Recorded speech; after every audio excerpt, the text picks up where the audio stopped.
Петър Слабаков е роден в Лясковец на 23 април 1923 година. Малкият Петър учи до 3 клас в Горна Оряховица, а по-късно записва 4 клас в Шумен и учи в мъжката гимназия в града. Баща ми беше целоградница в земеделско училище и го уволниха. И нямаше къде да отидем. Ме закараха дори в Габрово, така, и той отиде в Кабел. Вече в гимназията, аз отивам в Кабел и записвам 4 клас в Шуменската мъжка гимназия. От малък Петър Слабаков изявява бунтарския си дух, като не се страхува да отстоява мнението си, дори когато това го поставя в конфликт с околните. Тази непримиримост, съчетана с дълбоката му творческа страст и социална ангажираност, го превръща в емблематична фигура за българското кино и обществен живот.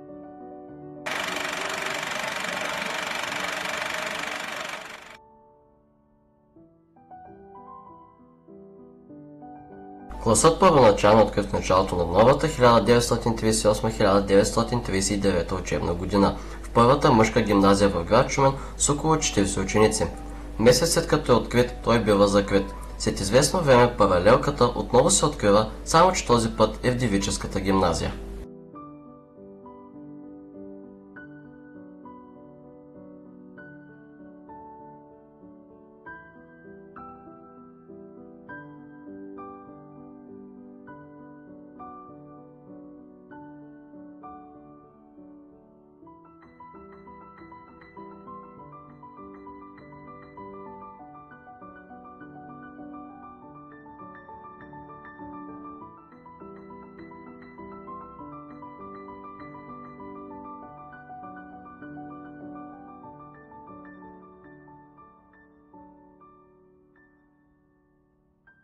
За пръв път 1938 година ние записахме тая класическа паралелка, която беше оформена в мъжката гимназия.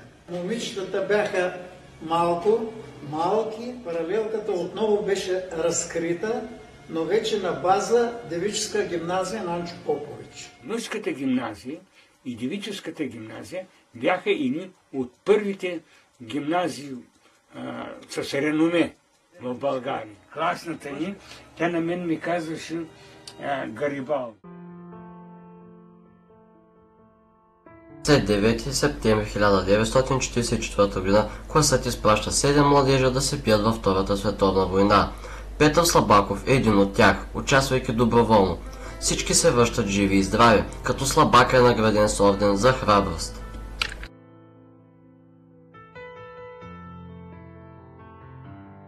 Ние ще разговаряме с господин Атанасов, учител по философия и психология в ППМГ на Анчо Попович, град Шумен, завършил катедрата по философия в Софийския университет, човек с дългогодишен житейски опит. Той последно е разговарял с легендата на българското кино и ще ни разкаже за срещата си с Петър Слабаков, част от първия класически клас. Благодаря за дадената възможност и се радвам много, че вие проявявате интерес към тема, която ме е вълнувала през годините. А за живота в гимназията тук имаме на разположение летописна книга. Тази летописна книга, която е копия, в нея е описано самия клас, който е завършил 1943 година. Автора на тази летописна книга е Кера Данчева.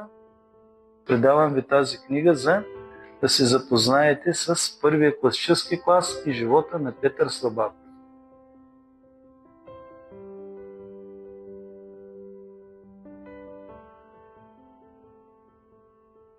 През средата на миналия век голяма част от архивните снимки, документи и литература са били изтрупани на двора на гимназията и подготвени да бъдат изгорени под претекста, че са фашистка литература. Тогава учителката по физическо възпитание вижда летописната книга Голямата камара и я прибира. След време разбира кой е авторът и я връща на Кера Данчева. През 2011 година вече 87 годишната Кера Данчева допълва книгата с спомени за своите съученици и учители, как са се променили през годините, с какво се занимавали и какви следи са оставили след себе си. Летописната книга, написана калиграфски с внимание към всеки детайл, се превръща в ценен документ за историята на гимназията и хората, свързани с нея. През 1946 г. Петър Слабаков е тракторист. периода 1949 до 1950 година е книговодител.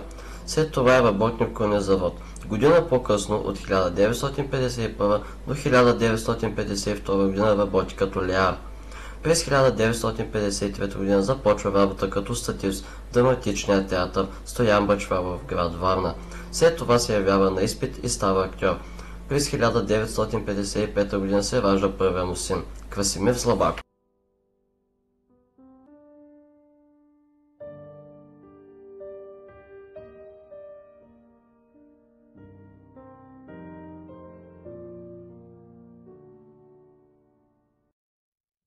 Петър Слабаков прави своя дебют на големия екран на 4 януари 1960 година, на 31 годишна възраст, като играе Кирил във филма Дом на две улици.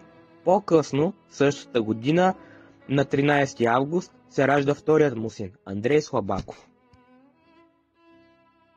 Петър Слабаков е един от най-бележитите български актьори, отличен с множество награди, сред които и Аскер за цялостно творчество. Участва в множество известни филми като Цар и генерал. Но понякога се налага на човек да бъде актьор. Защо не сте в униформа? Ние запасните имаме това преимущество, че обличаме мундира, когато ще стем за необходимо, Ваше Величество. И още едно. Да стоите на страна от горещите кестени. Знаете, че не съм стоял на страна. Бил.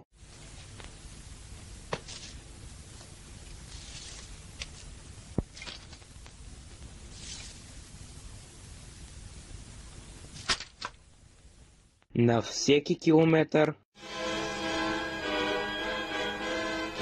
Няма ли поне сега да кажеш нещо?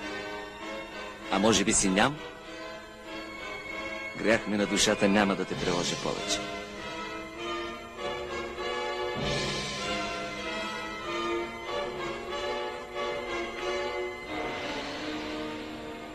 Свод!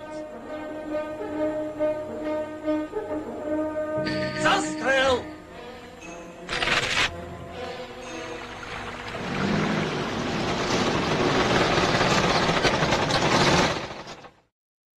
Петър Слабаков е депутат в 7-то Велико народно събрание и 37-то народно събрание, представител на Екогласност, част от коалицията на СДС. През 2009 година, на 86 годишна възраст, Петър Слабаков почива в къщата си в село Бериево.